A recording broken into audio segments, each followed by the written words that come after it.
Bonjour et bienvenue, vous écoutez À qui va plat, le podcast 100% Occitanie pour être bien dans son ventre, dans son assiette et dans sa vie.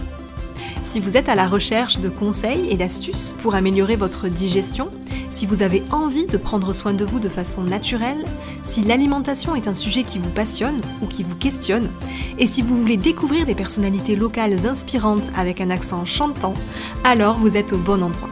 Je suis Audrey Boyer, naturopathe certifiée et fondatrice de ce podcast. Ce qui me passionne, vous accompagner à mieux manger et à retrouver un ventre serein pour un quotidien plus apaisé. Dans ce podcast, seul ou avec mes invités, je vous partage tous les mardis des conseils et astuces pour prendre soin de vous et de votre santé au naturel. Et maintenant, place à votre nouvel épisode. Bienvenue dans l'épisode 59 d'À qui va plat podcast, un épisode un peu spécial puisque dans quelques jours le podcast va fêter ses 2 ans. 2 années de création de contenu, d'apprentissage, de découverte, de belles rencontres, de joie, mais aussi de moments un peu moins fun. Dans cet épisode, je vous dis tout. D'où est né ce projet de podcast, comment j'ai créé les premiers épisodes, combien de temps ça me prend chaque mois, ce que le podcast m'apporte et aussi ma vision pour la suite. Bilan, coulisses et révélations, le podcast comme vous ne l'avez encore jamais vu. Pour tout vous dire, j'avais pas vraiment spécialement prévu de faire un épisode bilan pour les 2 ans du podcast. J'en ai pas fait pour fêter la première année d'existence, donc je m'étais pas dit que j'allais en faire un pour fêter les 2 ans. Et puis, lors d'une mastermind mensuelle avec 2 copines rencontrées pendant ma formation de naturopathie à Toulouse, l'une d'entre elles, Julie, m'a dit que ce serait chouette d'avoir mon retour sur ces 2 années de podcast, une sorte de bilan pour voir un peu les coulisses d'À qui va plat. Alors l'idée a fait son chemin dans ma tête et voici donc pourquoi je me suis lancée à vous faire ce petit bilan. N'hésitez pas à me dire en commentaire ou sur les réseaux sociaux si vous avez apprécié cet épisode un peu différent des autres. Mais commençons par le commencement. Pourquoi est-ce que j'ai créé ce podcast ? Alors pour ça, il faut repartir plus de 2 ans en arrière, début 2023. À ce moment-là, je suis encore en formation de naturopathie. J'effectue de nombreux trajets entre Carcassonne et Paris pour suivre les cours. Et à chaque trajet, j'adore écouter des podcasts, notamment Métamorphose, un podcast que vous connaissez sûrement. C'est le premier podcast en France en termes d'écoute sur le sujet du développement personnel. Et j'adore écouter les interviews réalisées par Anne Guéquier avec des invités exceptionnels qui ont tous écrit des livres et qui sont parfois thérapeutes. Mais à ce moment-là, en 2023, il y a quelque chose qui me chagrine un petit peu, c'est que j'adorerais pouvoir prendre rendez-vous avec certaines de ces personnes, mais elles ont déjà leur petite renommée et la plupart habitent en région parisienne. Donc, pas forcément accessible pour le commun des mortels, j'ai nommé, entre guillemets, les provinciaux. Et alors que je regarde le paysage défiler sous mes yeux, quelque part entre Carcassonne et Paris, une idée un peu folle me traverse la tête. Et si je créais mon propre podcast ? Un podcast qui parlerait de bien-être et de santé naturelle et où je réaliserais des interviews avec des personnes qui sont dans ma région, l'Occitanie. Et là, j'ai senti que quelque chose s'allumait en moi. Et même si cette idée était un peu folle, il fallait que je la mette en œuvre, que je passe de l'idée à la création dans la matière. Alors clairement, à ce moment-là, en 2023, je n'avais jamais fait de podcast avant. Je n'avais aucune compétence en termes de montage, de prise de son, de réalisation d'interviews, de mise en ligne des épisodes sur les plateformes d'écoute, de site d'hébergement du podcast, etc. Je n'avais aucun matériel spécifique, pas de micro, pas de table de mixage, et c'était un monde complètement inconnu pour moi. Je partais vraiment de zéro. Et je crois que ça me plaisait bien de tout créer en partant de rien, seulement en suivant mon intuition. Bref, je partais vraiment de zéro et pourtant le 11 mai 2023, le premier épisode du podcast est sorti sur toutes les plateformes d'écoute. Alors avant ça, j'ai dû trouver un nom pour le podcast, ça n'a pas été facile. Je me posais plein de questions. Est-ce que je mets un nom qui fait référence à la santé et au bien-être ? Et j'avais peur que ce soit un peu trop bateau, parce qu'il existait déjà des centaines de podcasts sur cette thématique-là. Et puis finalement, j'ai axé sur la dimension locale du podcast, puisque j'allais interviewer des personnes qui étaient en Occitanie. Alors pourquoi ne pas carrément donner un nom occitan au podcast ? Et donc je me suis demandé quel nom j'allais donner à ce podcast. J'ai cherché différentes expressions et c'est là qu'Aki Bapla a fait son apparition. Alors après avoir trouvé un nom, j'ai voulu créer une identité visuelle au podcast et là j'ai eu la chance d'être épaulée par mon compagnon diplômé des Beaux-Arts. C'est vraiment mon directeur artistique sur certains aspects de mon activité, donc je le remercie une nouvelle fois pour tout ça. Et j'ai voulu quelque chose de dynamique, de coloré, de vivant et la fleur de paradis a été un peu comme une évidence. Je l'ai choisie même avant d'en connaître la symbolique. Et lorsque j'ai su qu'elle symbolisait la liberté, la joie et l'audace, je me suis dit que mon intuition m'avait une fois de plus bien guidée. Parce que ce sont 3 choses que je chéris dans la vie et que j'ai envie aussi de partager avec vous dans le podcast. La liberté, la joie et l'audace. Donc j'avais le nom, j'avais le visuel et ensuite j'ai dû contacter mes tout premiers invités pour enregistrer les épisodes. Il y a quelques mois, je discutais du podcast avec une amie et elle m'a demandé si j'avais déjà réécouté les tout premiers épisodes que j'avais enregistrés puisqu'elle trouvait que l'évolution entre 2023 et maintenant, en 2025, était assez dingue. Alors je lui ai répondu que non, c'est vrai que c'est quelque chose que je ne fais jamais, de réécouter de vieux épisodes du podcast, mais pour préparer ce bilan des 2 ans, j'ai réécouté le tout premier épisode que j'ai enregistré, celui qui est sorti donc le 11 mai 2023. Alors pour l'anecdote, et ceci est complètement inédit parce que je crois pas l'avoir déjà dit publiquement, j'ai enregistré ce tout premier épisode du podcast avec mon frère dans sa voiture, avec pour seul micro mon téléphone portable, un vieux Huawei à l'époque. Donc le son est un peu dégueu, on va pas se mentir. Et je remercie au passage mon frère d'avoir répondu présent et d'avoir donné vie au podcast sans trop savoir où il s'embarquait puisque c'était le tout premier.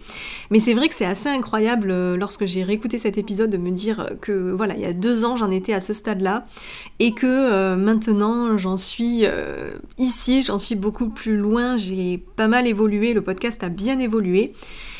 Et donc, tant au niveau du son que de la posture, etc., je trouve que voilà, il y a quand même eu une belle évolution et je remercie cette amie de m'avoir poussé à écouter à nouveau les tout premiers épisodes puisque ça permet vraiment de se rendre compte de là où on est parti et tout le chemin parcouru pour arriver là où j'en suis aujourd'hui.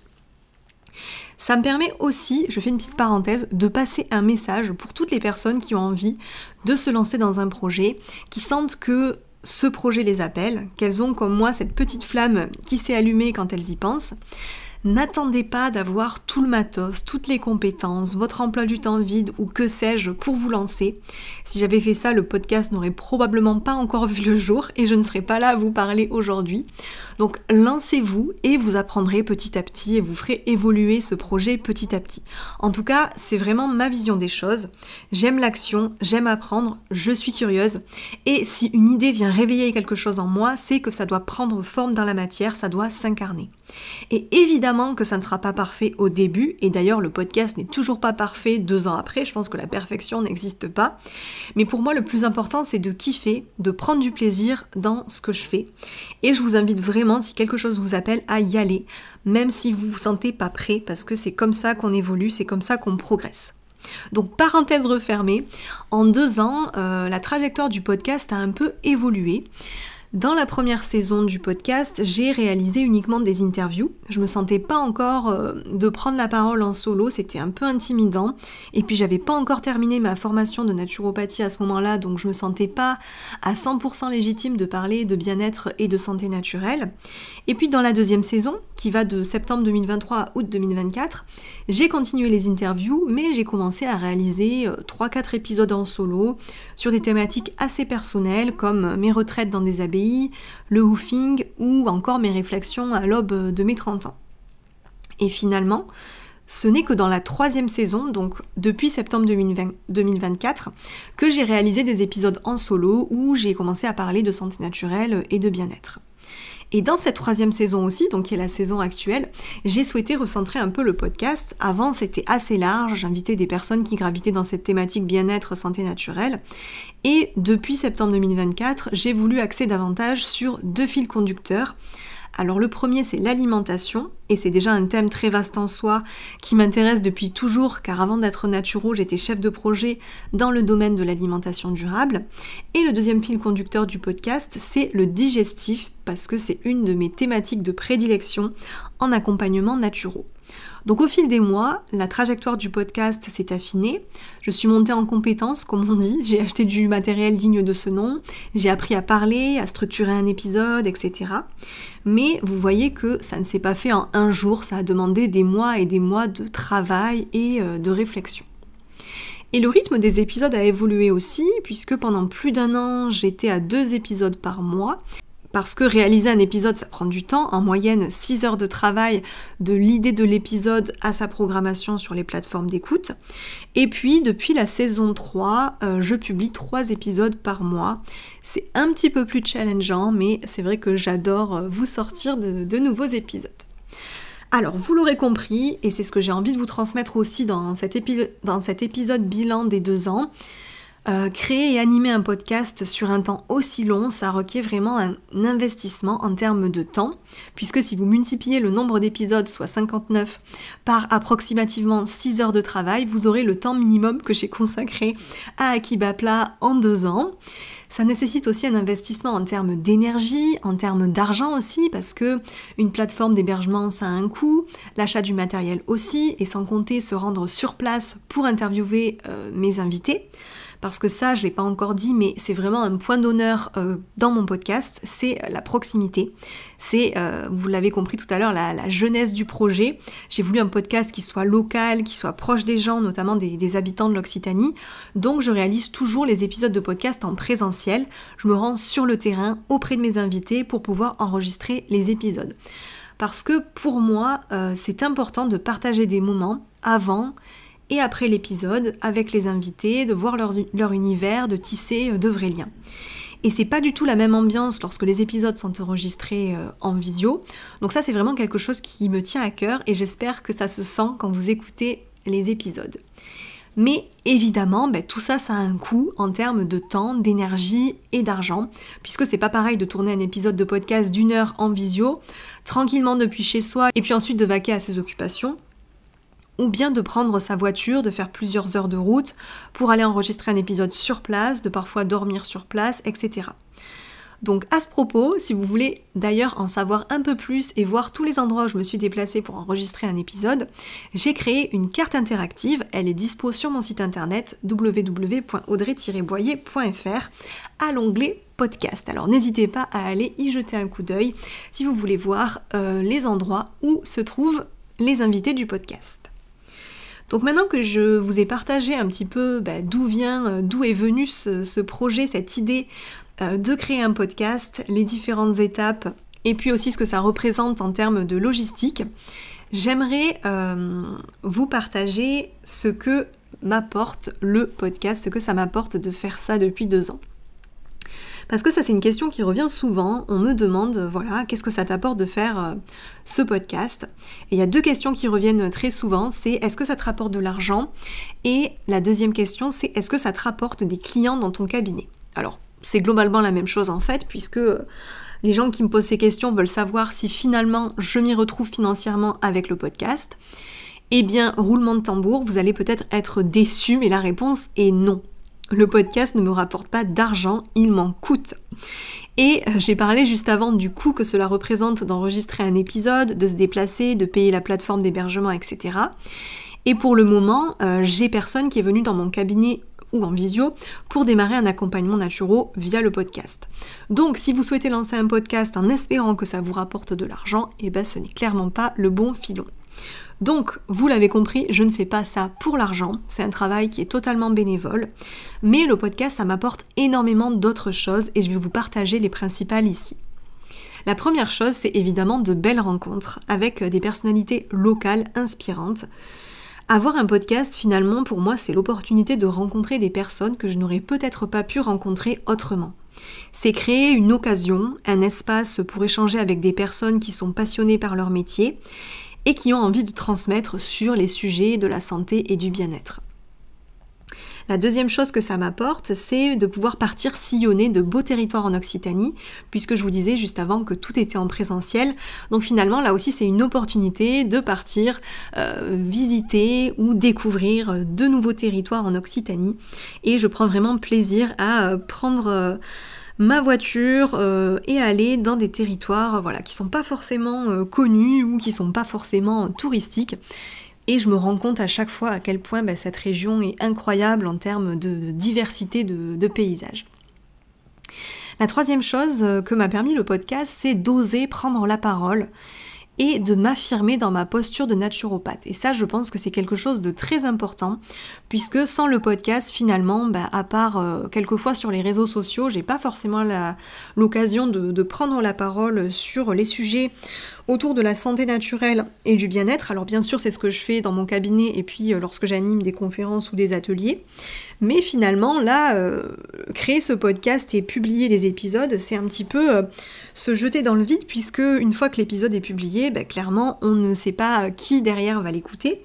Donc c'est un petit peu oser, partager avec le monde qui l'on est, quelles sont nos valeurs, qu'est-ce qui nous plaît, qu'est-ce qui nous anime au quotidien. Donc ça, c'est vraiment ce que me permet le podcast au quotidien et qui me permet aussi d'affirmer ma posture de naturopathe et de me sentir aussi peut-être plus légitime. En tout cas, ça me rajoute une part de légitimité par rapport à tout ça. Le podcast me permet aussi d'échanger avec les auditeurs et ça c'est vraiment quelque chose que j'adore, que ce soit dans les commentaires sur YouTube, sur les réseaux sociaux ou dans d'autres occasions. J'adore quand les auditeurs et auditrices m'envoient des petits mots pour me dire que tel épisode leur a plu, qu'ils ont pris rendez-vous avec tel thérapeute ou essayé l'huile d'olive ou un autre produit dont on a parlé dans les épisodes. C'est quelque chose qui me procure beaucoup de joie de pouvoir être en lien avec vous tous, avec vous peut-être qui êtes en train d'écouter et qui m'avez déjà laissé un commentaire. Donc voilà, si vraiment vous n'avez pas encore sauté le pas et que vous avez envie de réagir à un épisode ou à plusieurs épisodes, vraiment n'hésitez pas, parce que c'est difficile en tant que podcasteur de pas savoir vraiment qui écoute les épisodes et de pas savoir finalement est-ce que tel épisode vous a été utile ou est-ce que grâce à ça vous avez pu rencontrer telle ou telle personne qui a été interviewée. Donc n'hésitez pas à me faire des retours, c'est vraiment ça qui me donne aussi envie de continuer à partager toutes ces belles rencontres avec vous. Et puis le podcast permet aussi de créer du lien sur le territoire entre les auditeurs et les thérapeutes ou agriculteurs par exemple que j'ai rencontrés. Et c'est vraiment ça l'idée du podcast, c'est de créer un réseau local. Et ça, j'ai vu que ça se mettait en place petit à petit. Comme je vous disais, j'ai des personnes qui me disent qui sont allées voir tel thérapeute suite au podcast ou qui sont allées acheter le produit, l'huile d'olive ou la gémothérapie dont on avait parlé. Et vraiment, ça me met en joie parce que je vois que ça crée du lien en local et c'est vraiment quelque chose de génial. 2-3 chiffres sur le podcast. Je sais que certaines personnes sont attachées aux chiffres, alors pour moi ça ne reflète qu'un aspect du podcast, c'est pas ça qui va donner de la valeur aux épisodes, mais tout de même, voici quelques chiffres sur le podcast en exclusivité. Donc en 2 ans, il y a 59 épisodes qui sont sortis avec 33 invités, donc tout ça réparti sur 3 saisons. On a dépassé les 150 abonnés sur YouTube et la barre des 10 000 écoutes également, avec là une belle croissance des écoutes depuis janvier 2025. Alors ça peut paraître beaucoup pour certains, très peu pour d'autres. Je le redis, ce ne sont que des chiffres. Pour moi, la valeur du podcast, elle va bien au-delà de tout ça. Et en plus de ça, c'est vraiment uniquement grâce au bouche à oreille, puisque je n'ai pas de publicité en fait pour que de plus en plus de personnes découvrent le podcast. Donc ça se fait vraiment grâce au bouche à oreille. Et j'ai failli avoir de la publicité par un journal local, mais finalement ça ne s'est pas fait. Et c'est la première fois que je vais vous partager cette histoire, donc voilà une info inédite. En fait, l'an dernier, j'ai été contactée par une journaliste d'un journal régional pour faire un article sur le podcast. Donc évidemment, j'étais ravie, j'ai dit oui avec la plus grande joie. Je suis allée à la rédaction du journal, j'ai été interviewée et prise en photo et on m'a dit que l'article allait sortir dans les prochains jours. Donc j'étais vraiment trop contente de voir que quelqu'un s'intéressait au podcast et qu'il y avait un article dessus qui allait être publié. Et puis les jours sont passés, toujours pas d'article, et là je reçois un appel du rédacteur en chef qui m'annonce que l'article ne sortira pas parce que sa hiérarchie ne veut pas entendre parler de naturopathie. Alors là ça a été vraiment la douche froide, puisqu'en plus l'article ne parlait pas du tout de naturopathie mais bien du podcast Aki Bas Plat, qui touche plein de sujets sur la santé naturelle et le bien-être. Donc je vous avoue que l'année dernière ça a été une belle déception, et une occasion manquée aussi de pouvoir faire de la pub pour le podcast. Mais bon, finalement, voilà, avec le recul, 1 an plus tard, je me dis que c'est pas grave. Ça n'empêche pas que le podcast existe toujours et continue de vivre et de se développer. Avant de clôturer cet épisode, j'aimerais partager avec vous ma vision pour la suite d'Aki Bas Plat podcast. Donc évidemment j'ai envie de poursuivre cette grande aventure, j'ai pas envie que le podcast s'arrête là. J'aimerais continuer à enregistrer et vous proposer des épisodes de qualité, que ce soit avec des invités en Occitanie ou bien des épisodes en solo. En 2025, je vais continuer à mettre l'accent sur l'alimentation et le digestif, mais sans m'y enfermer non plus parce que j'aime la diversité des sujets, c'est ça qui fait aussi la richesse du podcast, je trouve. Donc cette année, je vous prépare aussi 2 hors-séries avec des invités. Je peux pas vous en dire plus pour le moment, mais ça sortira cet été, donc si vous n'êtes pas encore abonné, abonnez-vous au podcast pour ne pas rater ces épisodes spéciaux qui vont ponctuer tout l'été sur Aki Bas Plat podcast. Et puis j'ai vraiment envie aussi que le podcast soit connu et écouté par encore plus de personnes pour démocratiser le prendre soin de soi. Je pense que le monde irait bien mieux si on écoutait ses besoins, si on accordait du temps et de l'importance à son bien-être, si on mangeait mieux, si on s'autorisait à se reposer, etc. Et ce podcast est là pour ça, pour montrer un peu la palette de choses qui existent pour prendre soin de soi au naturel. Et bien sûr, Aki Bas Plat podcast ne serait pas ce qu'il est aujourd'hui sans les 33 invités et tous ceux à venir. Merci à eux pour leur confiance, pour leur temps, pour les belles choses qu'ils ont transmises au micro d'Aki Bas Plat. Donc je suis ravie d'avoir pu interviewer toutes ces personnes et toutes les personnes qui sont déjà programmées pour les mois à venir. Et puis merci à vous, chers auditeurs, chères auditrices qui écoutez ce podcast peut-être depuis le tout premier épisode du 11 mai 2023 ou peut-être depuis beaucoup plus récemment. En tout cas, merci à vous de faire vivre cette idée un petit peu folle que j'ai eue en 2023. Puisque sans vous, ça serait finalement comme parler à un mur. Donc voilà, chaque nouvelle écoute me fait immensément plaisir. Merci à vous pour ça. Si vous voulez soutenir mon travail, vous pouvez vous abonner au podcast sur votre plateforme d'écoute préférée, si ce n'est pas déjà fait.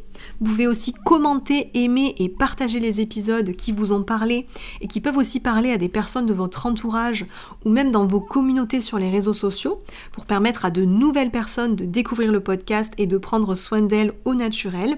Et puis n'hésitez pas aussi à me faire un retour sur cet épisode, à me dire si ça vous a plu, de connaître un petit peu les coulisses du podcast, si c'était à peu près ce que vous imaginiez ou bien complètement différent, notamment en termes de charge de travail pour le podcast ou même de création, d'où m'est venue cette idée, etc. Voilà, j'ai hâte de vous lire. Vous pouvez me laisser un message sur les réseaux sociaux @natur_du8 Audrey. Et on se retrouve mardi prochain pour une nouvelle interview. C'était Aki Bas Plat, le podcast 100% Occitanie pour cultiver le bien-être dans sa vie. Si vous avez aimé cet épisode, n'hésitez pas à le partager autour de vous et à lui mettre une note sur votre plateforme d'écoute préférée. Cela permet de faire découvrir le podcast au plus grand nombre et de soutenir mon travail. Merci infiniment. Et pour me contacter ou retrouver toutes les actualités, abonnez-vous à la page Nature Audrey, NATUR-8 Audrey, sur Facebook ou Instagram, ou bien visitez mon site internet www.audrey-boyer.fr. On se retrouve la semaine prochaine pour un nouvel épisode, et en attendant, prenez soin de vous.